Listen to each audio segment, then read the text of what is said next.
just disappear.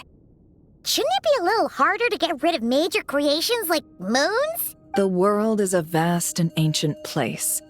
On a certain scale, all life lasts for but a fleeting moment. Miss Nicole explained that the moon goddesses likely perished in the War of Funerary Flame. The moons themselves were also destroyed at that time, save for the frost moon. Am I missing something then? 'Cause the stories say that... Miss Nicole explained that the moon goddesses likely perished in the War of Funerary Flame. The moons themselves were also destroyed at that time, save for the frost moon, from which a new moon goddess was later born. Am I missing something then? 'Cause the stories say that the moon goddesses were born on the moon, but doesn't Columbina say she was born in Nodcry? Huh. You're right. Why do their birthplaces differ? What's the difference between the two generations of moon goddesses? Also, remember what Sandrone said? Her scans detected 4 moons. In other words, 4 moon marrows. Technically, the result of the scan means that 4 moon marrows were detected and positively identified as moons in that moment.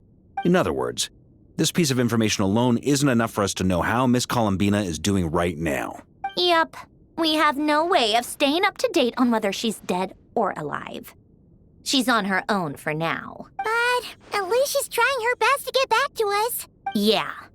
She's a tough cookie. And a sore loser, too. We have to trust that she'll find a way. Because we really need her power. As much as it pains me to say it, we've got no chance of beating Dottore in a straight-up fight. He's much too powerful. It wouldn't even be close. That maniac is going to devour everything in his path until he reaches us. We need to find someone or something that can stop him before he does anything worse. I'll be frank. Our only hope of defeating this false god is with a real moon goddess on our side.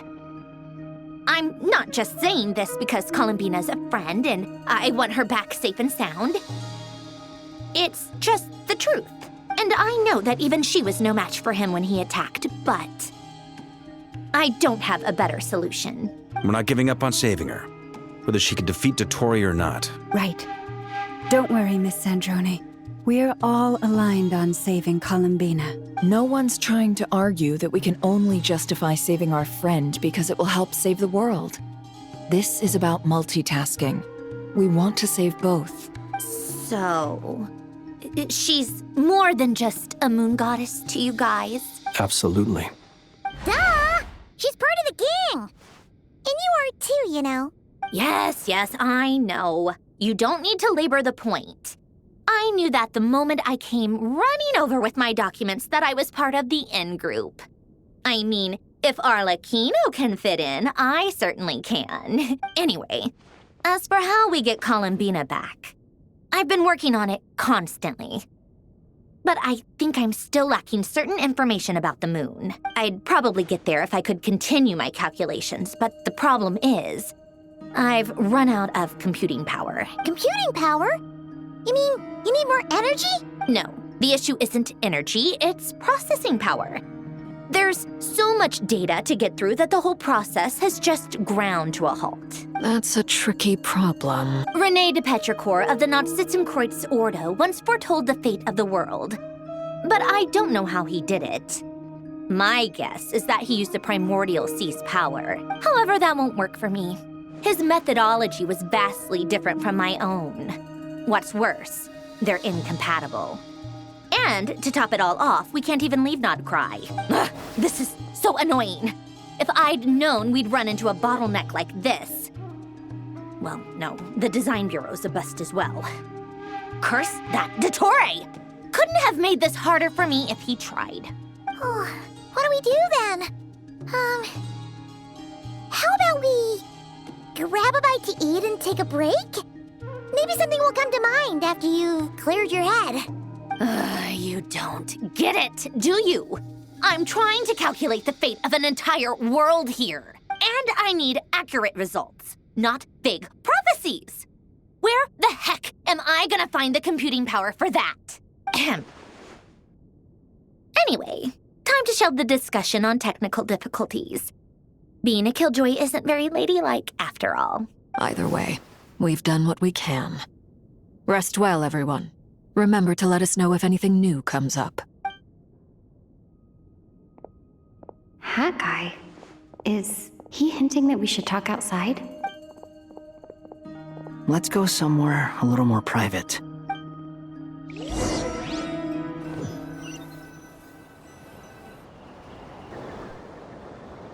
You know that Dory went back to Sumeru, right? Yeah. She mentioned she was planning to head back. Things aren't looking good for Notcry. She's gone to spread the word so that Sumeru has a chance to prepare for the worst. From what I know of Dottore, there are two possible reasons why he hasn't made a move yet. One is that he's still working through some kinks in his new powers. The other is, he wants to see how we're going to react. He'll easily devour everything eventually, so I guess he's in no rush to make it happen. The first false god he made was me. Now it's his turn. Even though my records were erased from Irminsul, Dottore's ideas haven't changed one bit. He once told me that becoming a god was like turning yourself into a hungry wolf or giant serpent to devour the moon. Clearly, he began studying the moon goddess's powers long before he even tried making a god. He's always wanted to get his greedy hands on divine authority one way or another. And in the end, he devoured the moon where I failed.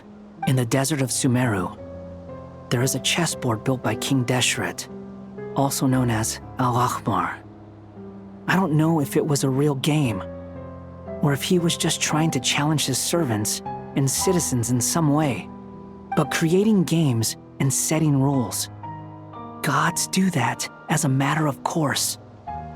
That's the kind of power Dottore craves. Now he has the Trilunar Authority. His power is leagues beyond the common people. I don't think there's any point in other nations rushing to the front line. They're better off focusing on defense and hoping they can fend off any threats that spill out from Notcry. Either way, Dory will inform Lesser Lord Kusanali, and she will contact the other gods in turn. The Seven will have some recourse available. If nothing else, their protection should keep the rest of the world from descending into chaos as quickly as Notcry has. So on the bright side, even if Notcry is doomed, your friends in other nations won't be in any immediate peril. That's good to know. But I'm not ready to give up on Notcry yet. There's a word for people who refuse to let anything go. It's called being greedy. Maybe it sounds greedy to you, and probably naive too. But whatever you call it, that's what gives me the determination to keep fighting. Battles are fleeting, but the will to fight is a long-term commitment. Give up for even a moment, and your resolve will shatter. Why do you always feel the need to do the right thing? No one is born to be a savior. I mean, who's gonna criticize you if you fail or give up? Don't take this the wrong way, but Dottore said something similar to me. I guess the Fatui attracts people who don't believe in saviors. Not necessarily. It's less about belief for me. I just want to know how determined you really are. After all, I don't owe anything to anyone else here. Only you. You look kinda worried. If your arch-nemesis was about to achieve their ultimate goal, I think you might feel a little worried too. That's true. Dottore is about to become an omniscient, omnipotent deity. That's gotta be a bitter pill to swallow. Still, you're calmer than I expected. Obviously, I have to admit that my past self was a reckless fool who misunderstood not only the point of revenge, but how to achieve it. And as much as I want my vengeance, I know I'm not gonna get it by acting alone. If the world's taught me anything, it's to think before I act. Too bad it never taught me any other virtues, though. So, I am going to destroy Dottore, no matter what it takes. So, what's your plan? I'll get to that. First, tell me, what do you think of Sandrone? Just like Paimon said, She's a friend, part of the gang. How much do you trust her? This is a serious question. Think carefully before you answer. Although she's with the Fatui, she has her own values, and she's helped us a lot. If nothing else, she's clearly going the extra mile for Columbina. I see no reason not to trust her. If you say so. In that case, the three of us need to talk. I have some thoughts about her computing problem. It can be solved, but it will come with a cost. How much? If I can afford it, I'll cover it. Sometimes your heroism really backs me into a corner. You know that? Come on, let's go talk to her.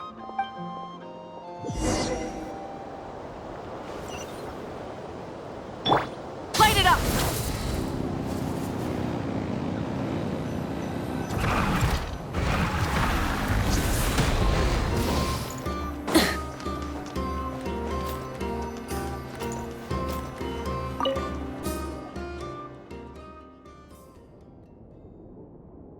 Miss Androne, Traveler. Hey there. Paimon's here too! She was just helping them sort through their things. How did your chat go? That was fast. The call only just ended. Well, you said it was urgent, so we got here as quickly as we could. Albedo, I have some alchemy questions for you. I see. Looks like my knowledge proved useful after all.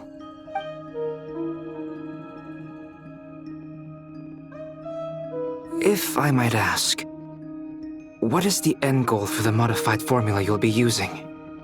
I needed to predict the future of the entire world. But I've run into some teething issues since trying to implement Renee's theory of the four Orthants. I see. I'll have a look at it. Still, computing power is the real issue here. How do you plan to solve it? About that, it's been sorted. Oh, with the Traveler's help? Actually, you're not wrong. She found the person with the solution. Was it Hat Guy? Yeah, it was him. Wow! Go, Hat Guy! Seems like all that time studying at the academia is paying off big time. But where is he?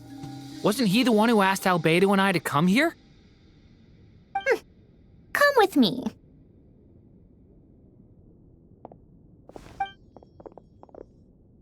Hat Guy?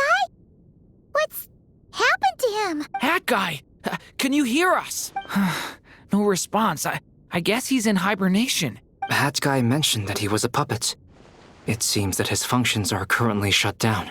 I presume this has something to do with the solution to your computing problem. That's right. He and the Traveler came to see me. Wait, what? You have a solution? Would you calm down? Why do you always react so hysterically to everything? Excuse me? How would you know? You shouldn't be so quick to judge complete strangers. It's very bad manners. Oh, please. It doesn't take that long to figure out that you have a temper. Where does a mere student get that kind of confidence? I've actually published more papers than you. Not that status counts for much. Even Paimon's applied for academia admission. Huh? Are you serious? See? This is why I can't be bothered to explain myself. She recognizes no one's skills but her own. Okay, fine. I'll hear you out. So, tell me, how do you propose to solve my computing power problem? This world itself is constantly processing all kinds of information. If it's the world's future you're trying to calculate, you need a processing device that's designed to cope with that volume. Easier said than done. Only Irminsul can handle that kind of... Wait, is that what you're suggesting? But surely we can't just plug my formula directly into the ley lines. You should be able to tell that I'm not human, right? Yeah, I noticed. The technology, though, seems pretty ancient. Very different from Fontaine's.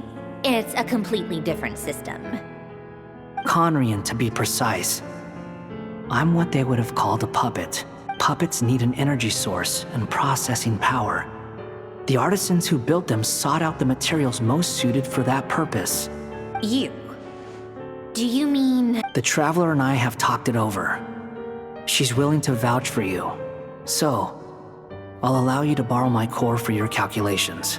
It was built using wood from a silver-white tree, which makes it a small part of Irminsul. Conrian technology and Irminsul wood. Who in the world could have built you? Are you sure about this? A puppet without its core will cease functioning completely. And if it's left in that state for too long, it might not recover. You could die if you do this. You do realize that, don't you? I can put 2 and 2 together, yes. No need to rub it in. I won't lie to you. This has never been done before. I cannot guarantee your safety. Doesn't matter. I'm prepared for the worst. Did you two actually talk this through? Is he... Are we really considering this? Yes, we discussed it. The bottom line is, he trusts me and I trust you. Let's give it a shot, shall we? Honestly, I have no clue where this kid even came from. But for whatever reason, he lent me his core to use in my formula. I'm very close to finishing my calculations now, and the core is currently in use. So I'm sorry, but I can only show you a sketch right now. This is what the core looks like. A silver-white branch. It certainly matches the legends told about Irminsul. Is Hat Guy gonna be okay? He's not gonna die, right? In theory, he should be fine. As long as we put his core back in time. Beyond that, all I can say is that I'll try my best to avoid risk and make sure the core doesn't sustain any damage. I think I know why you called us here now. Someone needs to watch over his body and make sure it's protected until the process completes. Correct. He said that the only ones he trusts here are you two, and the Traveler. And the Traveler will have other work to do. He will have our undivided attention. Aw, Hat Guy. On a more positive note, things are progressing steadily on my end. I'll call everyone in for a meeting once the results are out.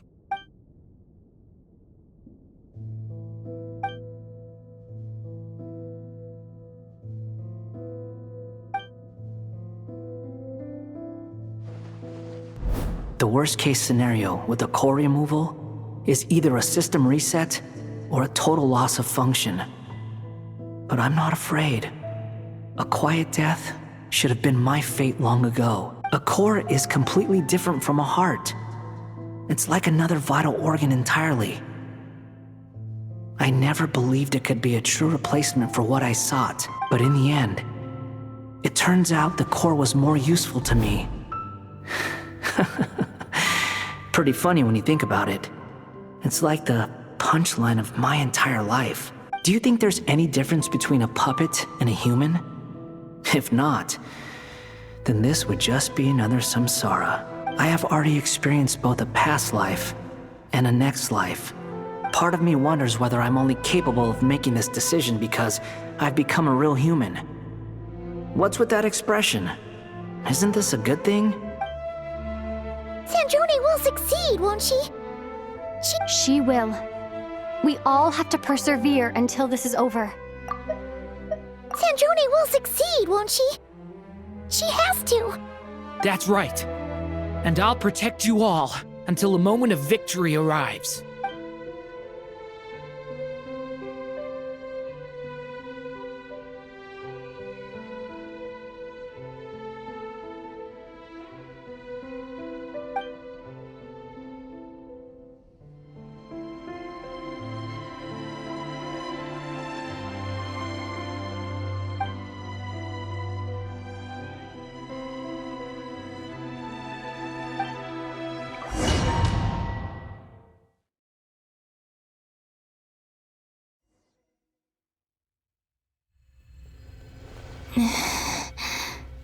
Who are you?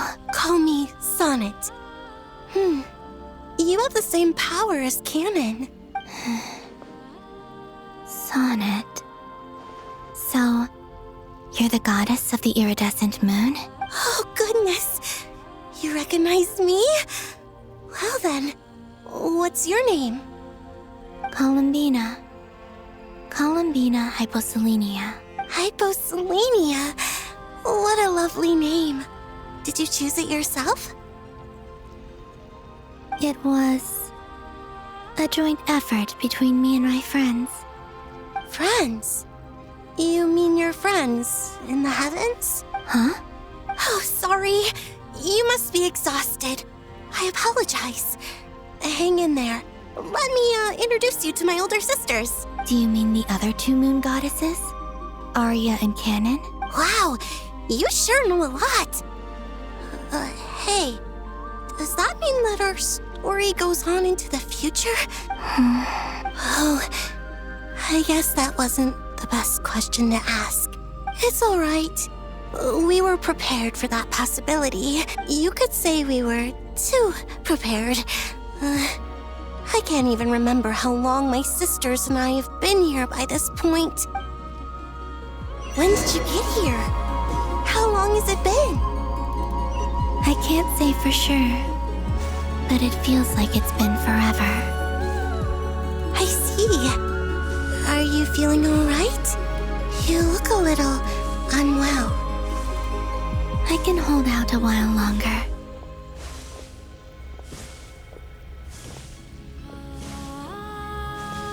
We don't have far to go.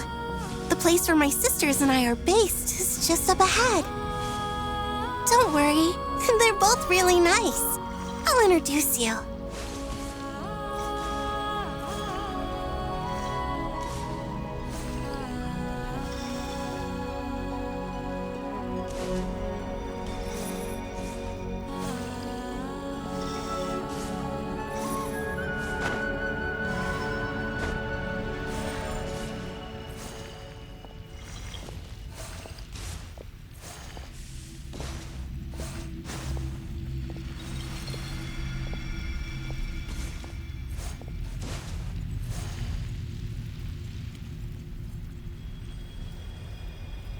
Sisters! I'm back! And look who I've brought with me!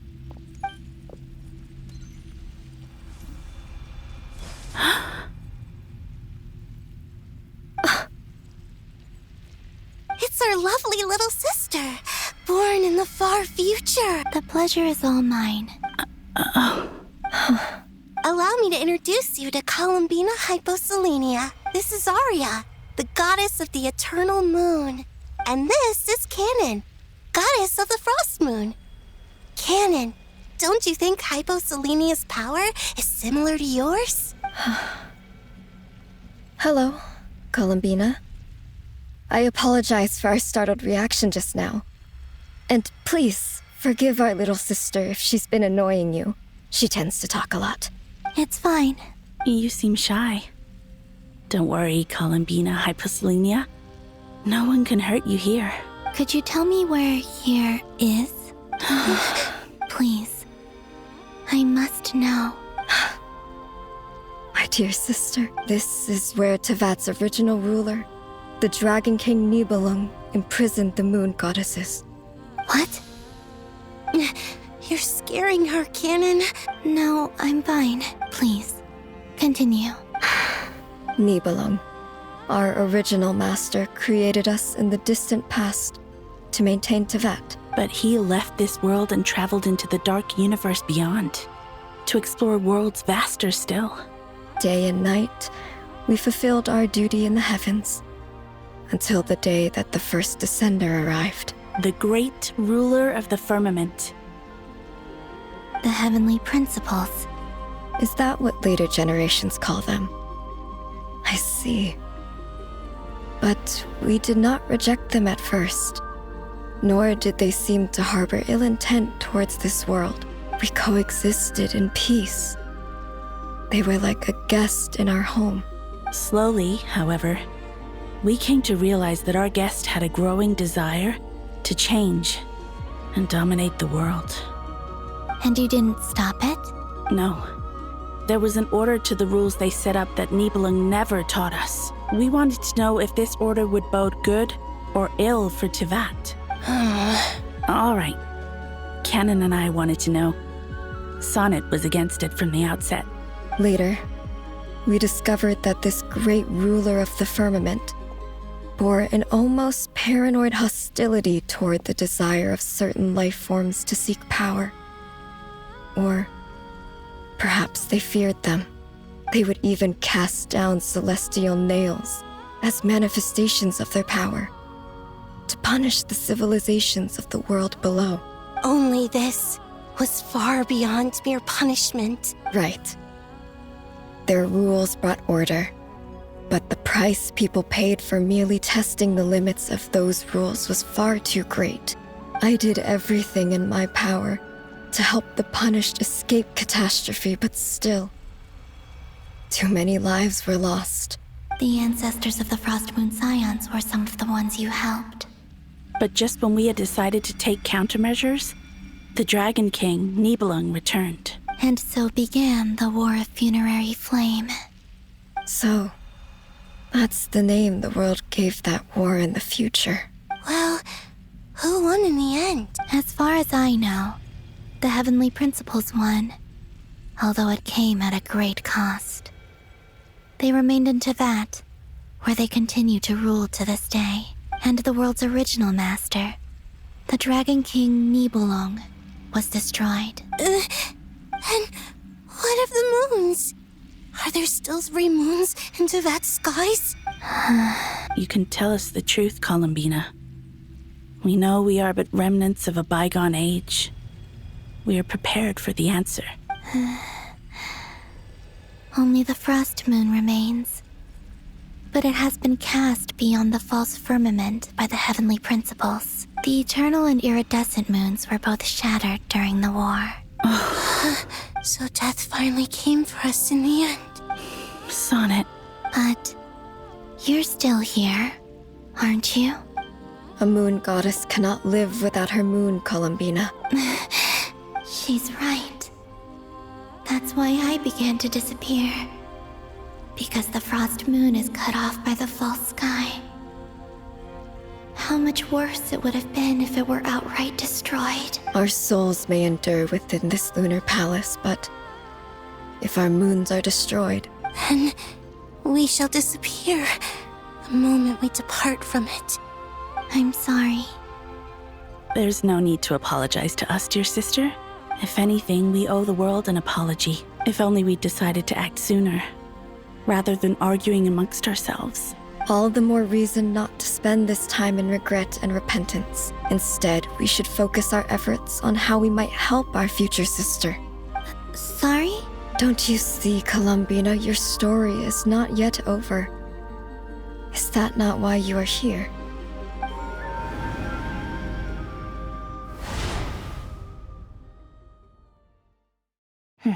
It's done. Initiate numerological array. Continue running primary process. Calculate the world's fate through extrapolation. And identify nodes of potential change. Secondary process, scan for moons. Still 4. The number of moon marrows hasn't changed. Wait, let me think. Is it possible that there's something I've been misunderstanding about the moons all along? Variables.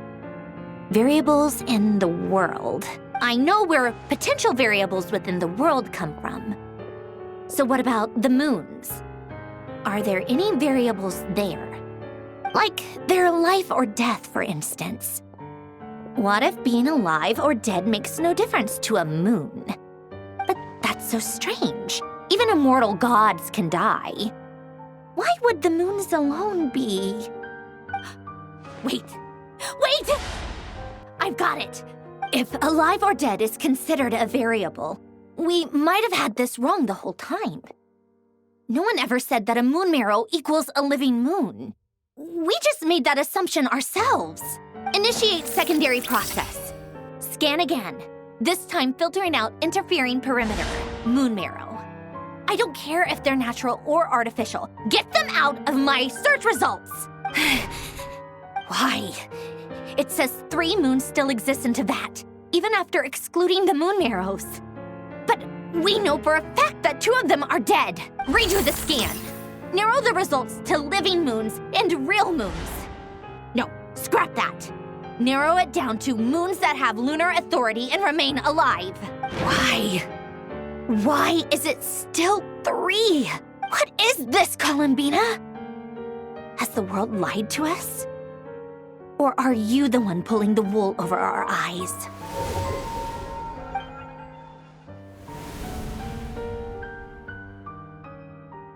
So, you think that the moon's reflection might be where Nibelung imprisoned the three moon sisters? Yes, it would explain a lot, such as why that space would respond to a moon goddess's power, opening the moon gate at her command. It would also explain why Miss Columbina has been unable to leave, and why time flows in reverse there. In the messages she sent, Columbina promised us she'd find a way to return, but we have no way of knowing how, when, or where this might happen. The fact that she still has yet to reappear in this world indicates that returning from that place is no easy feat. We cannot afford to simply wait for her. So you're saying, if she could return by her own power alone, she would have done so long ago? Yes, she certainly wouldn't leave it to this late stage when it's so touch and go. I've been giving this some thought, and I've come to believe that Luanatar might be an anchor that she left behind, as a sort of future waypoint. This could also explain why Luanatar is always by the traveler's side. Sounds like a plausible theory. If that's the case, there must be some criteria we need to fulfill to allow Columbina to return to the present. The question is, what could they be?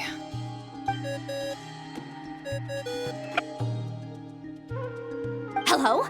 Listen up! This is extremely important!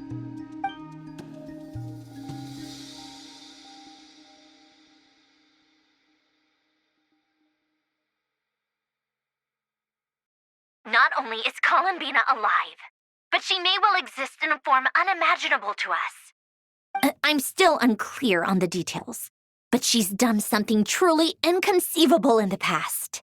And the clue to what she's done lies in the moon and Tevat's sky.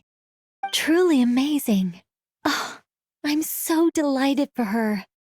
I'm sure we all feel the same. And I'm sure Columbina is ready to get back here and fight by our side. I'll keep my calculations going and try to find some way of coordinating with her. But that's not an excuse for everyone else to slack off, okay? All of you had better keep trying to think of solutions.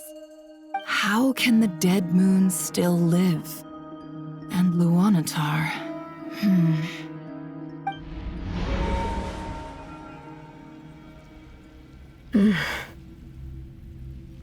It's hard to believe that's what will happen in the distant future. Our authority is linked to the most fundamental rules of Tevat. I suppose it's no wonder that many would covet that power. I didn't realize that when you said friends, you meant people who live down in Tevat. That's so lovely. I always wanted to go down there and have some fun. Have you ever tried leaving this prison? Of course. Between us, we've tried everything. But no matter where we go, this space will eventually bring us back here. It's like the center of a whirlpool. Everything ultimately converges here, at the moment when Nibelung imprisoned us. In that case, have you tried using any of those pathways that connect this space to the real world? Sorry? What are those? They're passages through which you can make small-scale changes to reality by using Kuvaki. Or am I the only one who can use those passages? Because part of my soul remains in reality. Kuvaki. What is that? You don't know? It's a unique kind of elemental energy found only in Nodcry, the land from which the moons arose. Oh. Well, it's true that the moons first rose up from the part of Tevat you say is called Nodcry, but there is no difference in the elemental energy between there and anywhere else. What? Could you show us some of this Kuvaki? Hyposelenia? Maybe if we see it, it'll make more sense. Okay.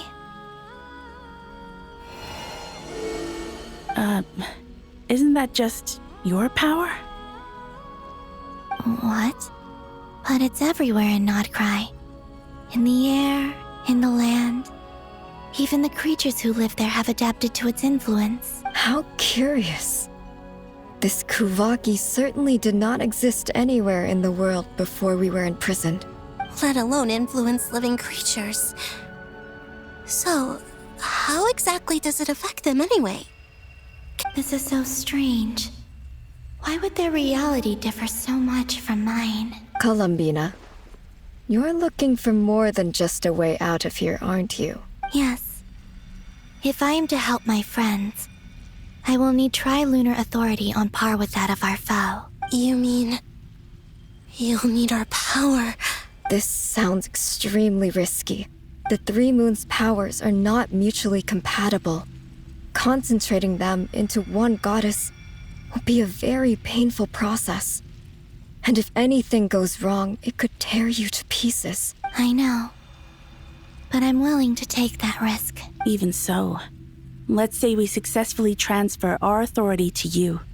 How will you take it outside this prison? Nibelung constructed this realm specifically to prevent us from using our powers to interfere in his war. No moon goddess can leave this place alive.